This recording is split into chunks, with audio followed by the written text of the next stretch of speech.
नमस्कार दोस्तों, मेरे स्टडी सेंटर में आप लोगों का स्वागत है। कल हम लोगों ने आधुनिक भारत के इतिहास का अध्ययन किया था। उसी क्रम में मैंने आपको मुगल साम्राज्य के बारे में बताया था। मुगल साम्राज्य का टाइमलाइन 1526 ईस्वी, पानीपत की प्रथम लड़ाई जो कि इब्राहिम लोदी और बाबर के बीच लड़ा गया था। इसमें लोदी वंश के अंतिम शासक इब्राहिम लोदी मुगल वंश के प्रथम शासक या संस्थापक बाबर के हाथों पराजित हो जाते हैं और दिल्ली पर मुगल वंश का शासन कायम हो जाता है। मुगल वंश 1857 ईस्वी तक प्रभावी रहता है। 1857 ईस्वी में अंतिम मुगल बादशाह बहादुर शाह जफर का निर्वासन रंगून, जो कि आज का म्यांमार में स्थित है, के साथ ही समाप्त हो जाता है। अंतिम मुगल बादशाह बहादुर शाह जफर जो कि एक वृद्ध हो चुके थे, लेकिन 1857 के क्रांति में भारतीय सिपाहियों ने उन्हें अपना नेता बनने के लिए मजबूर किया था और उन्होंने सभी रियासतों को चिट्ठी लिखी थी अंग्रेज के खिलाफ एकजुट होने के लिए, लेकिन अंग्रेजों की जीत हो जाती है और विद्रोह कुचल दिया जाता है। बहादुर शाह जफर के बेटे को उनके आंखों के सामने अंग्रेजों ने गोली मार दी और बहादुर शाह जफर को सपरिवार रंगून निर्वासित कर दिया। वहीं पर बहादुर शाह जफर ने अपनी अंतिम सांस ली। तो आज हम लोग भारत में यूरोपीय कंपनियों का आगमन के बारे में चर्चा करेंगे। तो यूरोपीय कंपनी, उस टाइम कंपनी का मतलब कोई फैक्ट्री नहीं था।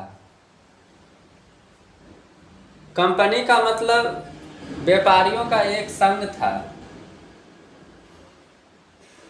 जो कि सामान को खरीदते थे, गोडाउन में स्टोर करते थे और जहाज पर लाद कर एक देश से दूसरे देश ले जाते थे, बेचते थे और मुनाफा कमाते थे।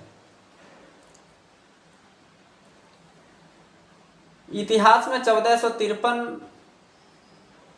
का साल काफी अहम है, क्योंकि ये वह घटना है जहां पर इतिहास के साथ साथ पूरे विश्व का भूगोल भी बदल जाता है। इसी घटना के वजह से यूरोपीय लोग, यूरोप के राजा शासक अपने नाविकों को भारत पहुंचने के लिए अल्टरनेट मार्ग खोजने को बोलते हैं। 1453 ईस्वी में कुस्तुनतुनिया, जो कि आज का इस्तांबुल शहर है और ये तुर्की में स्थित है और तुर्की का बड़ा शहर भी है, उस पर बेंजेंटाइन साम्राज्य का शासन रहता है जो कि ईसाई धर्म को मानते हैं। लेकिन उस्मानिया सल्तनत के महमूद द्वितीय ने बेंजेंटाइन साम्राज्य के शासक को पराजित किया और इस शहर पर अपना अधिकार जमा लिया। इसका परिणाम ये हुआ कि भारत से जो व्यापार होता था यूरोप का, वह उसके लिए एकमात्र रास्ता कुस्तुनतुनिया ही था। देखिए यहाँ पर हमारा भारत है और यहाँ पर पाकिस्तान, फिर इधर आपका ईरान और यहाँ पर तुर्की के पास ही एक छोटा सा सकरा रास्ता है, एक शहर है, और आगे फिर इधर यूरोप का देश हो जाता है। इसी शहर पर ओटोमन एम्पायर का कब्जा हो जाता है। तो यहाँ से जो भी व्यापार होता था यूरोप से, वो कट हो जाता है, रुक जाता है। इसका रीजन ये था कि जो ओटोमन एम्पायर के शासक थे, उन्होंने इस मार्ग से व्यापार करने वाले व्यापारियों पर इतना कर लगा दिया कि व्यापारियों के लिए व्यापार करना लगभग नामुमकिन हो गया। और जो कर भी रहे थे, हालांकि इटली के कुछ व्यापारी इस व्यापार कर रहे थे, लेकिन भारी भरकम कर के वजह से सामान का दाम कई गुना हो गया। उस टाइम व्यापार जो होता था वह मसालों का होता था, सूती वस्त्र का होता था, रेशम वस्त्र का होता था। ये सभी चीज यूरोप जाते थे और बदले में यूरोप से हम लोग को सोना चांदी प्राप्त होता था।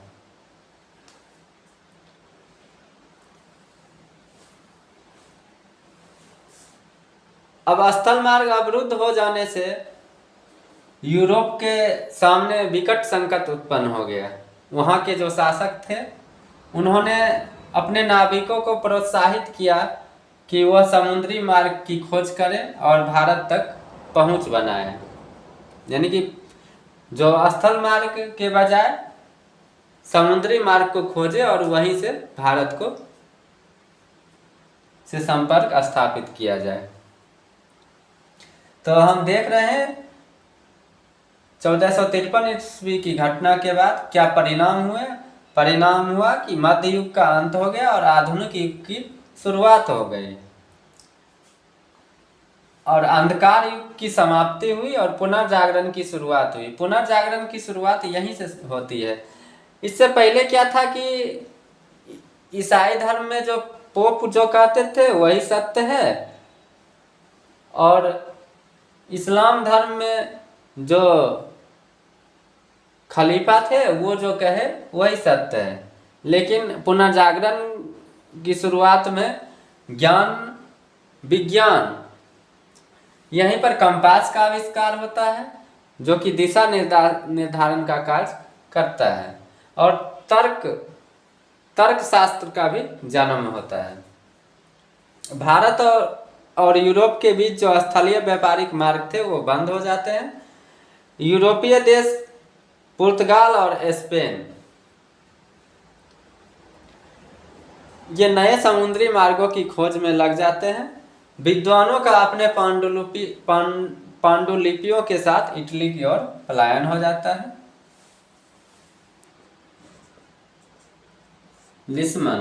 लिस्बन ये राजधानी भी है पुर्तगाल का।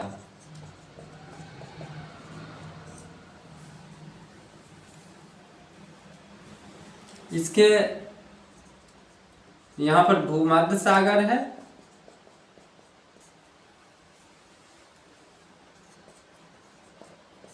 अफ्रीका महाद्वीप है, और इधर अरब प्रायद्वीप।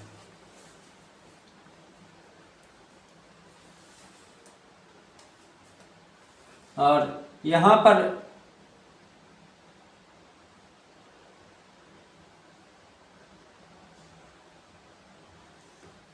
अपना भारत है। तो यहाँ से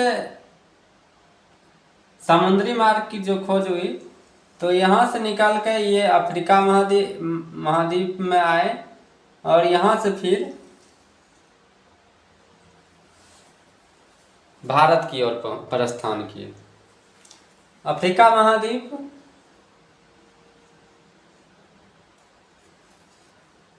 यहीं पर केप ऑफ गुड होप,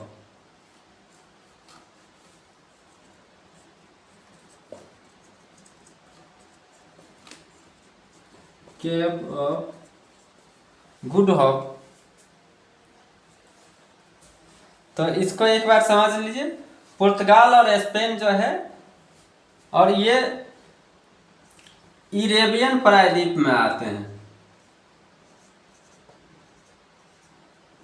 इरेबियन प्रायद्वीप में आते हैं। अच्छा, हम लोग जब इतिहास का अध्ययन करते हैं तो वहाँ पर भूगोल का भी जिक्र होता है, तो भूगोल को भी जानना अति आवश्यक है। यदि हम बोल रहे हैं कि पुर्तगाल का नाविक समुद्री रास्ते से भारत पहुंचा, तो हमारे दिमाग में एक मैप आ जाना चाहिए कि अफ्रीका कहाँ पर है, भारत कहाँ पर है, और भारत और अफ्रीका के बीच में कौन सा समुद्र है, और यूरोप से जो निकलते हैं वहाँ पर कौन सा समुद्र है। तो यहाँ पर अटलांटिक महासागर है। यहाँ पर कौन सा महासागर है?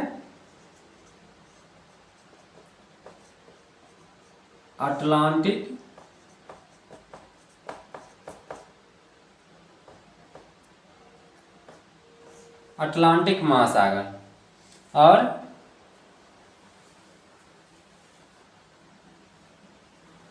और इधर है मेरा प्रशांत महासागर।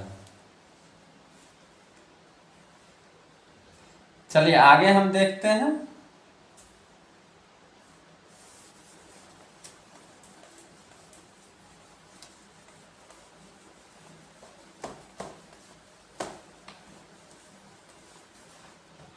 आगे हम देखते हैं 1453, लगभग 30 साल लग गए नाविक को नया रास्ता ढूंढने में। ये कोई आसान काम नहीं था, क्योंकि उस टाइम कोई नई तकनीक नहीं थी। सिर्फ तकनीक के नाम पर एक कंपास का आविष्कार हुआ था जो कि दिशा को बताता था।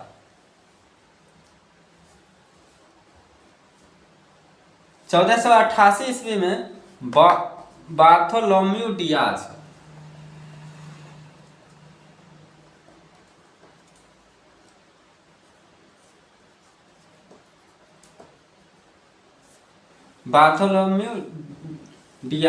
ये कौन थे? ये पुर्तगाली नाविक थे। तो हम पहले भी बताया आपको,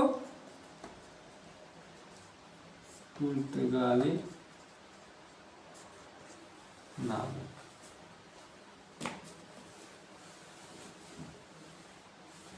ईस्वी में बार्थोलोम्यू डियाज, जो कि पुर्तगाली नाविक थे, अफ्रीका के सबसे दक्षिणी पश्चिम सीमा पर पहुंचते हैं। और चूंकि वहाँ पर समुद्र काफ़ी अशांत था, तूफान काफ़ी आ रहा था, इसलिए उन्होंने इसका नामकरण तूफानों का अंतरीप रखा। लेकिन जब उन्होंने अपने देश वापस लौटा तो वहाँ के राजा जॉन द्वितीय ने इसका नामकरण केप ऑफ गुड होप रखा, जिसका हिंदी अर्थ होता है उत्तम आशा का अंतरीप। यानी कि राजा ने बोला कि यह एक आशा की किरण है, आगे इसके माध्यम से हम भारत को खोज पाएंगे। अच्छा, यहाँ पर पुर्तगाल के राजा हैं, उनका मुख्य उद्देश्य है भारत को खोजना। भारत को खोजना किस रास्ते से? समुद्र के रास्ते से, क्योंकि स्थल मार्ग पर जो रास्ता है वहाँ पर ऑटोमन एम्पायर बैठा हुआ है। आगे 1492 ईस्वी में यहाँ पर हम देख रहे हैं कि 1453 में सिल्क रूट बंद हो जाता है, स्थल मार्ग जिसे सिल्क रूट बोलते थे वो बंद होता है। और 1488 में बार्थोलोम्यू डियाज, जो कि एक पुर्तगाली नाविक थे, अफ्रीका के दक्षिण पश्चिम सीमा पर पहुंचते हैं। यानी कि उनको सिर्फ अफ्रीका के केप ऑफ गुड तक पहुंचने में 30 साल से ज़्यादा लग गए। यानी कि खोज काफ़ी कठिन था। 1492 ईस्वी में क्रिस्टोफर कोलंबस, ये इटली के नागरिक थे लेकिन यात्रा किया स्पेन के लिए, यानी कि स्पेन ने इसको फंडिंग किया। तो एग्जाम में इस तरह पूछ देते हैं कि क्रिस्टोफर कोलंबस किसका खोज किया था, तो अमेरिका का। और ये नागरिक कहाँ के थे, इटली के, लेकिन यात्रा किसके लिए किए, स्पेन के लिए। इन्होंने बहमासा की खोज की जो कि कैरेबियन द्वीप समूह है, और ये लैटिन अमेरिका, दक्षिणी अमेरिका में आता है। और मजे की बात यह है कि क्रिस्टोफर कोलंबस को मरते समय तक ये पता ही नहीं चला कि हम इंडिया को नहीं खोजे हैं, किसी और दुनिया को खोज के आए हैं। उन्हें लगता था कि यही इंडिया है। चूँकि यहाँ के लोग उन्हें रेड दिखाई दिए, इसलिए इनका नाम उन्होंने रेड इंडियन कर दिया। अब आगे 17 मई 1498 को जब वास्को डी गामा, जो कि एक पुर्तगाली नाविक थे, ये भी पुर्तगाली नाविक हैं, भारत पहुंचते हैं। लेकिन ये 1488 में जो केप ऑफ गुड होप की खोज हुई थी उसी के रास्ते से ये पहुंचते हैं। वहां पर पहुंचने पर ये जब पूर्वी तट मलिंदी, जो कि अफ्रीका के पूर्वी तट पर है, वहां पर पहले से ही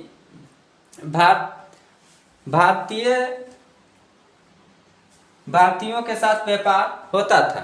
और वहां पर उन्हें अब्दुल मजीद नामक गुजराती नाविक मिलते हैं और वो बोलते हैं कि चलो हम तुम्हें भारत ले चलते हैं।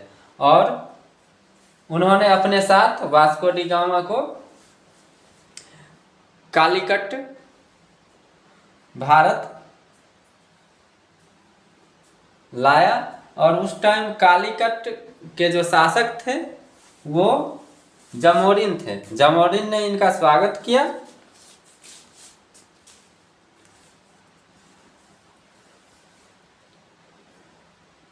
और वास्को डी गामा जो है यहाँ से क्या खरीद कर ले गए, काली मिर्च, और उन्होंने 60 गुना मुनाफा कमाया।